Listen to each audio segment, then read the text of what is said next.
Hello dear students, good morning all of you. आज हम mathematics का 2024 कक्षा 10 संकेतांक 822 सीएसवी के सलूशन को बताने जा रहे हैं। ये पार्ट 2 है। क्वेश्चन नंबर 10 से हम क्वेश्चन को शुरू करेंगे और इसका पार्ट मैं अपलोड कर चुका हूँ, जिसका लिंक मैं इस वीडियो के डिस्क्रिप्शन में डाल दूंगा। आप वहां से दे सकते हैं। आप कहीं मत जाइएगा, हम यहाँ पर पूरा सोल्यूशन सहित आपको क्वेश्चन बता रहे हैं, ठीक है ना। तो चलिए, क्वेश्चन नंबर 10 में दिया है समांतर माध्य होगा। तो देखो यहाँ दिया है वर्ग अंतराल, ठीक है ना, वर्ग अंतराल दिया है। इसके बाद में दिया है बारंबारता। क्या दिया है? बारंबारता। ठीक। अब देखो वर्ग अंतराल में क्या दिया है। वर्ग अंतराल में दिया है 1 से 3, फिर उसके बाद में दिया है 3 से 5, फिर इसके बाद में दिया है 5 से 7, फिर इसके बाद में दिया है 7 से 9, फिर इसके बाद में दिया है 9 से 11, 9 से 11। यहाँ लिखिए योग। ठीक। देखो बारंबारता में क्या दिया है, 3 दिया है, 2 दिया है, फिर 4 दिया, फिर 2 दिया, फिर 3 दिया है। अब इसको आप पहले जोड़ लीजिए। बारंबारता 3 2 5 4 9 2 11 3 14। ठीक है। अब यहाँ लिखो मध्यमान।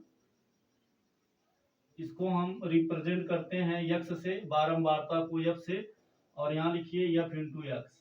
ठीक। तो अब आराम से हम समांतर माध्य की ओर बढ़ रहे हैं। तो मध्यमान में करते क्या है, इन दोनों को जोड़ के मतलब निम्न सीमा उच्च सीमा को जोड़ के 2 से भाग दे देते हैं। तो 3 में जोड़ेंगे 4, 2 का भाग देंगे 2 आएगा। 5 में 3 जोड़ेंगे 8, 2 का भाग देंगे 4 आएगा। 5 में 7 जोड़ेंगे 12, 2 का भाग देंगे 6 आएगा। 7 में 9 जोड़ेंगे 16, 2 का भाग देंगे 8 आएगा। 11 में 9 जोड़ेंगे 20, अब 20 में 2 का भाग देंगे 10 आएगा। अब इसका यहाँ गुणा करके लिख लो। 3 का गुणा 2 में करोगे 6, 4 का गुणा 2 में करोगे 8, 6 का गुणा 4 में करोगे आप तो 24 आएगा। 8 का गुणा 2 में करोगे तो 16 आएगा, और 10 का गुणा 3 में करोगे तो 30 आएगा। अब इसको जोड़ लेते हैं। तो 6 4 10 8 18, 18 6 24, ठीक है ना।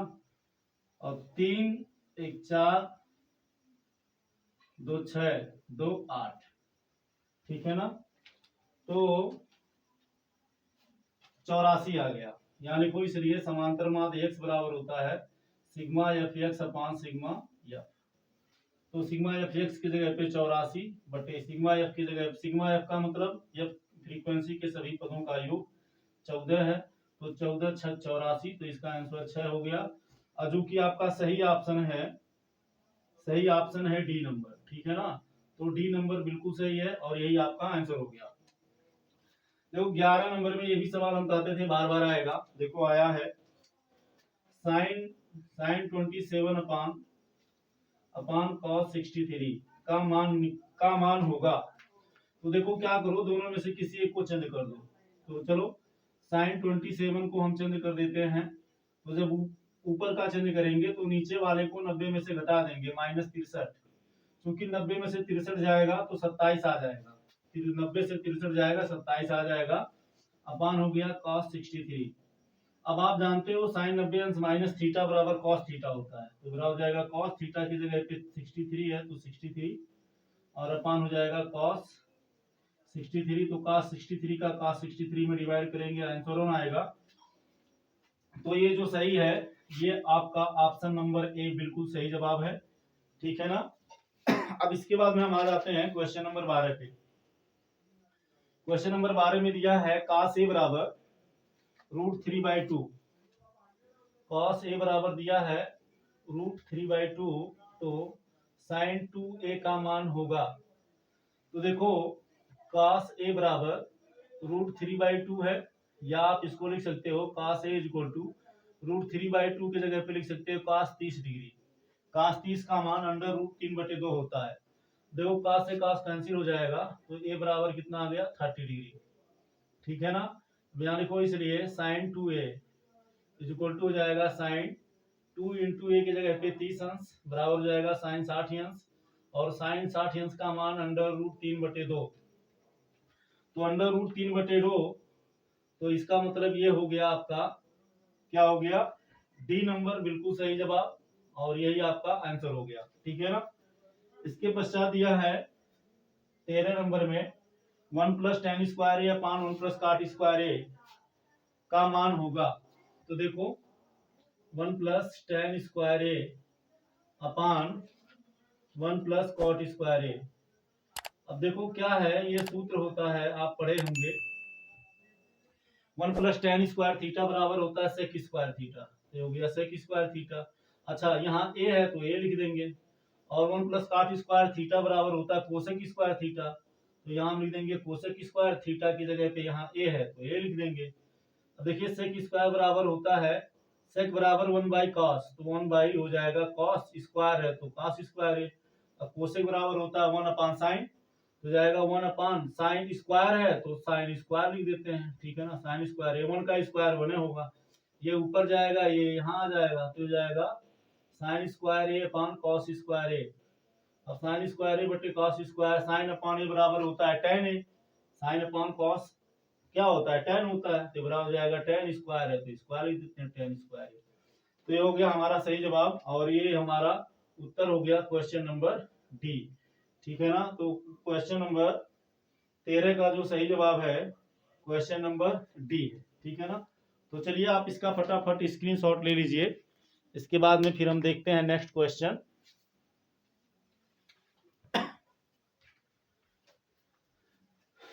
बहुत ही मस्त पेपर है, और शायद आप लोग भी किए होंगे। और अब एक्चुअली है क्या ना कि स्टूडेंट्स जब क्वेश्चन को सॉल्व करते हैं तो थोड़ा टाइम भी ज़्यादा लग जाता है, और क्वेश्चन कुछ स्टूडेंट्स के छूट भी जाते हैं। चलिए क्वेश्चन नंबर 14 देखते हैं। क्वेश्चन नंबर 14 में दिया है sin 2a बराबर 2 sin a, तो a का मान बराबर होगा, देखो दिया है sin 2a equal to 2 sin a, 2 sin a है ना। देखो कुछ करना नहीं है, sin 2a बराबर होता है 2 sin a into cos a, तो 2 sin a into cos a equal to 2 sin a है ना। क्या करो, इसका पक्षांतर करके इधर ले आओ, जब पक्षांतर करके आप इधर ले आओगे तो जाएगा 2 sin a into cos A minus 2 sin a, ठीक है, इक्वल टू 0। क्या है, देखो यहाँ से 2 sin a को आप, ये क्या है कॉमन है, तो कॉमन फैक्टर है तो कॉमन ले लो 2 sin a, तो यहाँ बचेगा cos a माइनस 1, क्योंकि 2 sin a का 2 sin a में डिवाइड होगा तो 1 हो जाएगा इक्वल टू 0। अब इसका थोड़ा कंपेरिजन करिए, तो 2 sin a इक्वल टू 0, या sin a इक्वल टू हो जाएगा 0/2, या sin a इक्वल टू हो जाएगा 0, या sin a इक्वल टू हो जाएगा sin 0 डिग्री, है ना। तो sin से sin कैंसिल हो जाएगा, तो a बराबर आएगा 0 डिग्री, यही आपका करेक्ट ऑप्शन है। अच्छा आप इसको यहाँ से भी चेक कर सकते हो, देखो cos a minus 1 equal to 0, या cos a equal to 1 minus इधर आएगा प्लस हो जाएगा, या cos a इक्वल टू लिख सकते हो cos 0 डिग्री, क्योंकि cos 0 डिग्री का वैल्यू 1 होता है, cos से cos कैंसिल, a बराबर 0 डिग्री। तो हमारा जो राइट ऑप्शन है 14 में, राइट ऑप्शन ए है। ठीक है ना, ए नंबर बिल्कुल सही जवाब है क्वेश्चन नंबर 14 का। अब देखो क्वेश्चन नंबर 15 को देख लेते हैं। क्वेश्चन नंबर 15 में दिया है 22 सेंटीमीटर परिधि वाले एक वृत्त के चतुर्थांश का क्षेत्रफल होगा। तो ये मान लो वृत्त है, चतुर्थांश माने चौथा भाग, तो इसको आप इस तरह से देख सकते हो। ठीक है ना, ये प्रथम चतुर्थांश, द्वितीय, तृतीय, चतुर्थ, माने किसी एक चतुर्थांश का क्षेत्रफल कितना होगा। तो इसका परिधि दे दिया है, इसका जो परिधि है ये जो घेरा है कितना दे दिया है 22 सेंटीमीटर, यानी तो परिधि वृत्त का परिधि बराबर क्या होता है 2πr, यानी 2πr बराबर दे दिया है 22, तो 2 इंटू पाई की जगह पे 22/7 गुणे r बराबर 22, या r बराबर हो जाएगा 22। ठीक है ना, ये पक्षांतर करेंगे इधर आएगा तो मल्टीप्लाई हो जाएगा अपान 2 गुणे 22, तो 22 से 22 कट जाएगा, तो r बराबर आ गया 7/2, है ना। तो अब यहाँ निकाल देते हैं, इसलिए वृत्त का क्षेत्रफल, वृत्त का क्षेत्रफल बराबर होता है पाई आर स्क्वायर। तो पाई की जगह पे हो जाएगा 22/7 और आर की जगह पे हो जाएगा 7/2 का वर्ग। तो हो जाएगा 22/7 गुणे 7 का होगा 7 गुणे 7 और ये हो जाएगा 2 गुणे 2। तो 7 से 7 कैंसिल हो जाएगा, इस 2 को काटेंगे तो 11 हो जाएगा। तो 11 सते 77 बटे कितना हो गया, बटे हो गया 2। तो ये पूरे वृत्त का क्षेत्रफल हुआ। अब कह रहा है वृत्त के चतुर्थांश का क्षेत्रफल, ठीक है ना। यहाँ लिखिए, इसलिए वृत्त के चतुर्थांश का क्षेत्रफल, तो इसी में 4 का भाग दे देंगे। चतुर्थांश का क्षेत्रफल बराबर इसी में 4 का भाग दे देंगे, तो 77/2/4 बराबर हो जाएगा 77/4 दूनी 8 सेंटीमीटर स्क्वायर। तो ये आपका जो सही जवाब है, ठीक है ना, 77/8 सेंटीमीटर स्क्वायर, ये आपका सी नंबर बिल्कुल करेक्ट जवाब है और सी नंबर एकदम सही है, ठीक है ना। तो आप इसका स्क्रीनशॉट ले लीजिए। इसके बाद में हम क्वेश्चन नंबर 16 देखते हैं। ठीक, बड़ा मस्त पेपर है, एकदम मक्खन की तरह। अब वैसे पेपर तो कठिन नहीं है, फिलहाल जो स्टूडेंट्स जिस क्लास में स्टडी करते हैं वो क्लास उनके लिए कठिन ही होता है, ये कह पाना बिल्कुल, यह कहना गलत नहीं होगा। लेकिन ये भी सच है कि पेपर ज्यादा मुश्किल नहीं है। जो बच्चे ठीक ठाक पढ़े होंगे उनके लिए ठीक था, सबके लिए ठीक था, बिल्कुल कठिन तो है ही नहीं। 16 नंबर में दिया है कैप्सूल संयोजन है। तो कैप्सूल आप देखे होंगे जैसे बीकासूल होता है, ठीक है ना। तो आप देखे होंगे ये आपका कुछ इस तरह से होता है, ठीक है, इस तरह से होता है, यही है कैप्सूल, ठीक है ना। बीकासूल या कोबाडेक्स इस तरह से आता है। तो कह रहा है इसमें आप देख सकते हैं ये क्या है, दो अर्धगोला है, दो अर्धगोला है, ये आधा गोला है ना, इधर भी आधा गोला, तो दो अर्धगोला है और ये एक क्या है, बेलन है। तो एक बेलन, दो अर्धगोला एक बेलन का से मिलकर के बना है। तो ये आपका जो सही ऑप्शन होगा, एक बेलन एवं दो अर्धगोलों का संयोजन है। तो ये एकदम बिल्कुल सही ऑप्शन है बी नंबर, ठीक है ना। तो बी नंबर एकदम करेक्ट ऑप्शन है और यही सही है। 17 नंबर में दिया है, 17 नंबर में दिया है यदि कुछ आंकड़ों का माध्य तथा बहुलक 32 एवं 35 है। तो देखो माध्य बराबर दिया है, कितना दिया है, माध्य बराबर दिया है 32 और बहुलक दिया है 35। बहुलक कितना दिया है, बहुलक दिया है 35। निकालना क्या है, माध्यक। क्या निकालना है, माध्यक निकालना है। तो देखो ऑप्शन दिया है, इसको हम सॉल्व करके देखते हैं। तो देखो बहुलक बराबर होता है 3 गुणे माध्यिका, 3 गुणे माध्यिका माइनस 2 गुणे माध्य, ठीक है ना। तो बहुलक की जगह पे हम रख देते हैं 35 बराबर, ठीक है ना, बराबर 2, बहुलक की जगह पे 35 है और इसके बाद में 1 मिनट, माध्य दिया है 32 और बहुलक दिया 35, माध्य निकालना। चलिए ठीक है, तो ये हो जाएगा 3 गुणे माध्यिका, 3 गुणे माध्यिका हो गया, 3 गुणे माध्यिका माइनस 2 गुणे माध्य। तो माध्य कितना दिया हुआ है, माध्य दिया हुआ है 32, तो ये हो गया 32, ठीक है। अब क्या करेंगे, या 35 ये माइनस है, इसको पक्षांतर करके इधर लाओगे तो प्लस हो जाएगा, 2 दूनी 4, 2 तिया 6 बराबर 3 गुणे माध्यक, माध्यक कहिए या माध्यिका कहिए एक ही बात है। तो 5 4 9 हो जाएगा और 6 3 9 हो जाएगा और इसका इसमें गुणा है ना 3 का, तो इधर आएगा भाग हो जाएगा, बराबर हो गया आपका माध्यक, या माध्यक का मान हो जाएगा 33 तिया 99, तो हो जाएगा 33। तो आप देख सकते हैं इसमें ऑप्शन नंबर डी सही है, बिल्कुल सही जवाब ऑप्शन नंबर डी। ठीक है ना, ऑप्शन नंबर डी बिल्कुल सही जवाब है। माध्यक आएगा 33। 18 नंबर में दिया है निम्नलिखित बारंबारता सारणी का बहुलक वर्ग होगा। तो 18 नंबर में यहां दिया है वर्ग अंतराल,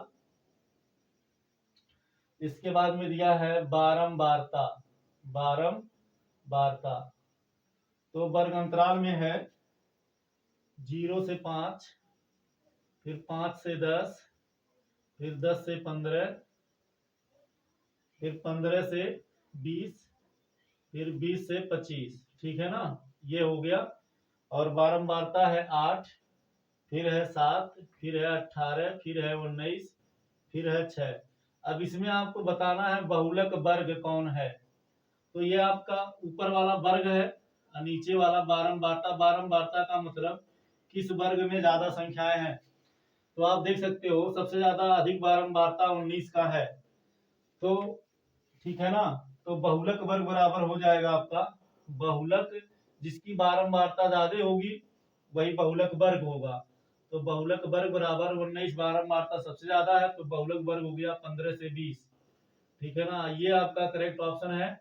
और ये कौन सा ऑप्शन है, ये ऑप्शन नंबर है 15 से 20, यानी आपका बी नंबर बिल्कुल करेक्ट जवाब है।